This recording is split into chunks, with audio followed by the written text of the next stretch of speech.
BBA, BCA, BCom computer కోర్సులో 100% placement లభించే ఏకైక డిగ్రీ కాలేజ్ కూకట్పల్లిలోని i3 డిగ్రీ కాలేజ్ 8367215215. నమస్తే రమగారు. నమస్తే జయ. రమగారు, డెలివరీ తర్వాత జుట్టు బాగా ఊడిపోతూ ఉంటుంది. సహజంగా అందరం ఫేస్ చేస్తాం. దీనికి మనం ఏమన్నా కాస్త జాగ్రత్తలు తీసుకుంటే ఆ ఊడటాన్ని తగ్గించుకోవచ్చా? ఊడకుండా అయితే మనం చేయలేము. సాధారణంగా ప్రెగ్నెన్సీ ఇట్లా కన్ఫర్మ్ అయ్యేసరికి జుట్టుట మానేస్తుంది, చక్కగా ఒత్తుగా పెరుగుతుంది, మనుషులు తెల్లగా అవుతారు, మొహం మీద మచ్చలు తగ్గిపోతాయి, నున్నగా అవుతుంది. 90% వాళ్ళు ఇలాగా. ఎవరో కొంతమంది మొహాలు మెళ్ళు నల్లబడిపోయి ముక్కింత లావైపోయి మనుషులు ఇట్లా ఊరిపోయి ఏదోగా అవుతారు.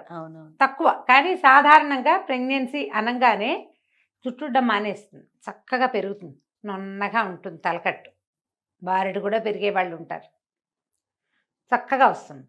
ఈ డెలివరీ అయ్యేసరికి 5వ నెల 6వ నెల వచ్చేసరికి జుట్టు ఊడిపోవటం మొదలెడుతుంది. ఊగొట్టేసరికి జుట్టు ఊడిపోతుంది అంటారు పిల్లలు. ఊగొట్టం 4-5 నెలలు వచ్చేసరికి ఊ అని ఆ కవిస్తూ ఉంటారు వాళ్ళే. ఆడెప్పుడు ఊ అన్నాడో అప్పుడు మన జుట్టు పాత రోజుల్లో అలాగే చెప్పేది. జనరల్గా ఏంటంటే ఒక 6 నెలల పాటు తల్లులు వాళ్ళ ప్రెగ్నెన్సీలో ఉన్న తిన్నవి వేసుకున్న మందులు అవి వాటి ఎఫెక్ట్ ఉంటుంది. 5-6 నెలలు వచ్చేసరికి ఈ పాలు ఇస్తారు కదా, పాలు ఇవ్వటము ఈ మన నర్సింగ్ వల్ల కొంత, తర్వాత ఏమో ఈ హార్మోనల్ బ్యాలెన్స్ అవి మళ్ళీ మారుతాయి. అంతకుముందు పీరియడ్స్ ఏం లేవు కదా మనకి, అది వేరే హార్మోనీలో ఉంది మన సంగతి. హార్మోనీ మారిపోతుంది శరీరంలో. కొత్త నెత్తురు పట్టడం అంటారు. నెత్తురు పట్టేటప్పుడు జుట్టు ఊడిపోయి మళ్ళీ వస్తుంది. ఈ ప్రెగ్నెన్సీ డెలివరీ అయ్యాక పోయిన జుట్టు రాకుండా ఏముండదమ్మా, ఇంత కుచులుగా ఊడిపోతుంది.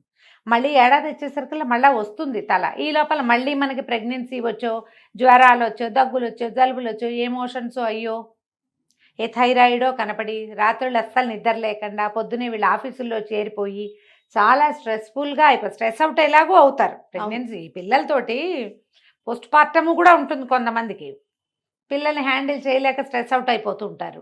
నిద్రలు చాలవు, స్ట్రెస్ పెరిగిపోతుంది, జుట్టు ఆటోమేటిక్గా ఊడిపోయి రాదకుండా అయిపోతుంది.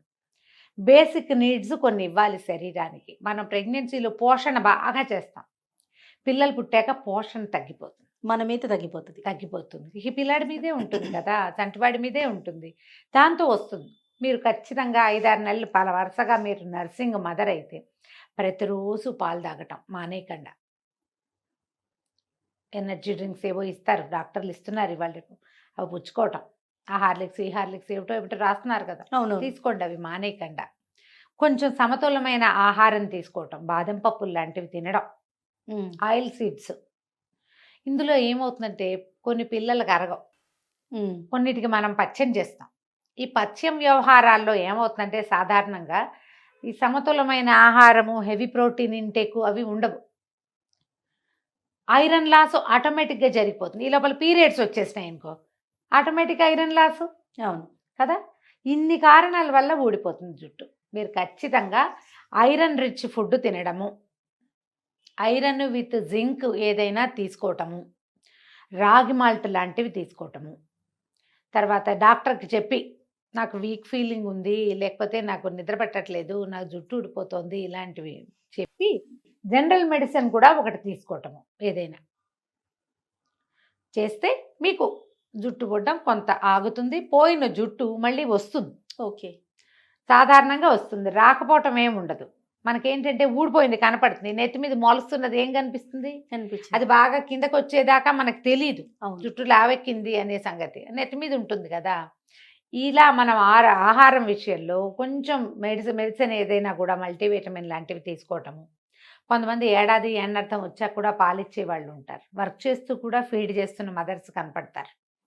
పాలు తీసి పెట్టడం, ఇప్పుడు వచ్చిందిగా అవకాశం, పాల ప్యాకెట్లు పంప్ చేసేసి తీసి పెట్టడము, అవే పట్టుకుంటూ ఉండటం. పిల్లలకి పంప్ చేస్తున్నాము అంటే లోపల నుంచి బయటకు రావటమే కదమ్మా. అంతేగా. మీరు ఐరన్ లాసు, కాల్షియం లాసు, ఇంకేదో విటమిన్ లాసు ఆటోమేటిక్గా అయిపోతూ ఉంటాయి. దాని ఇంటేక్ కూడా ఏదైనా ఉండాలిగా. ఆమె నర్సింగ్ మదర్ అని స్టార్ట్ చేయండి డాక్టర్తో చెప్పినప్పుడు. నేను ఇవి ఫీల్ అవుతున్నాను, ఫెటిగ్, నువ్వు ఫీల్ అవుతావు, అలసట వల్ల జుట్టు ఊడిపోతుంది, వాటిన్నిటిని చెప్పి అవన్నిటిని అడ్రస్ చేస్తూ మీరు ఏదైనా మెడికేట్ చేసుకుంటే ఇది తగ్గుతుంది. అక్కడి నుంచి సాంప్రదాయ ఆహార పదార్థాలు ఉంటాయి, మినపసున్ని తినటము, గోందు లడ్డూలు. మన వాళ్ళు ఇప్పుడు గోందు లడ్డు చాలా ఫేమస్ అయింది. మేథీ కాదానా లడ్డు అని చేస్తారు, మెంతుల లడ్డూలు అవి. మనమైతే బేసిక్ మినపసున్ని, కాయపొడి లాంటివి. కాయపొడిలో కూడా కాయం కొంచెం ఉండి మినపసున్ని ఎక్కువ ఉంటుంది. అవును. బియ్యపు రవ్వతోటి చేసిన ఆహార పదార్థాలు అలాంటివి తీసుకుంటూ ఉంటే మెల్లిగా మనం ఏ ఐరన్ కోల్పోతున్నామో అది శరీరానికి అందుతూ ఉంటుంది.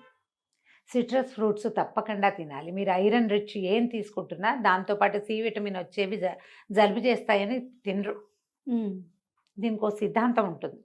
మనం మధ్యాహ్నాలు తినాలి సిట్రస్ ఫ్రూట్స్, సాయంకాలం ఎప్పుడు తినద్దు. ఇప్పుడు కూడా మనం తినకూడదు. మామూలుగా కూడా ఏ పళ్ళైనా సాయంత్రం పూట నో, రాత్రిపూట నో. మధ్యాహ్నం పూట తింటే సిట్రస్ ఫ్రూట్ వల్ల మీకు జలుబు చేయదు. మీకు నర్సింగ్ మదర్ అవటం వల్ల పిల్లాడికి జలుబు చేస్తుందేమో, మనం కమలా పళ్ళు తింటే, మనం బత్తాయిలు తింటే ఎలా డౌట్లు వస్తాయి. అవును.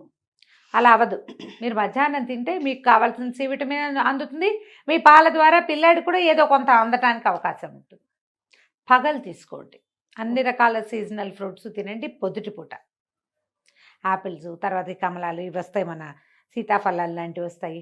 సపోటాలు తినచ్చు చక్కగా, జామ పళ్ళు తినచ్చు, ఏవైనా బొప్పాస్ పళ్ళు తినచ్చు. బొప్పాస్ వల్ల పాలు పెరుగుతాయి, మీకు ఒంటికి కావాల్సిన కొన్ని రకాల విటమిన్స్ అండ్ మినరల్స్ కూడా అందుతాయి. ఆహారం విషయంలో కనుక మీరు ఇంటేక్ జాగ్రత్తగా చేస్తే రాగి మాల్ట్ అసలు వదిలిపెట్టద్దు.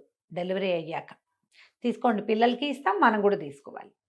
ఏమన్నా జొన్న రొట్టెలు, గోధుమ రొట్టెలు తినే అలవాటు ఉంటే శుభ్రంగా అవి కూడా తినచ్చు. కూరలు తింటాము, తర్వాత ఏమంటారు పచ్చివి మన మొలకలు తింటాము, పళ్ళు తినటము, అవి మానకుండా ఉంటే మీకు కావాల్సింది అంది. పిల్లలకి పాలు ఉంటాయి, మీకు నెత్తి మీద జుట్టు కూడా ఉంటుంది. జుట్టు ఊడిపోవటాన్ని మీరు ఎప్పుడైతే తెలుసుకున్నారో అప్పుడే మీరు డాక్టర్ని సంప్రదిస్తే ఇంకా కొంచెం బెటర్ రిజల్ట్స్గా కూడా ఉంటాయి. ఏవో తెచ్చుకుని ఇప్పుడు రాసుకుంటున్నారు రకరకాల ఆ నూనెలు, ఏ నూనెలు. ఏ నూనెలు అయినా పైన రాస్తే ఏం అవ్వదు, లోపల నుంచి కొంత పడాలి. అది కూడా చేయండి. రెండు కలిస్తే బాగుంటుంది, మీకు రిజల్ట్ బాగుంటుంది. ఇది చాలా సహజమైనది అనుకోండి, హాయిగా ఉంటుంది. మనసుకు ప్రశాంతత, టెన్షన్ ఫీల్ అవ్వకూడదు. అందరికీ ఊడిపోతుంది, ఎవరైనా ఇంతే. ఇలా ఆలోచించండి, హాయిగా ఉంటుంది. రైట్ రమ్మగారు, నమస్తే. నమస్తే చే.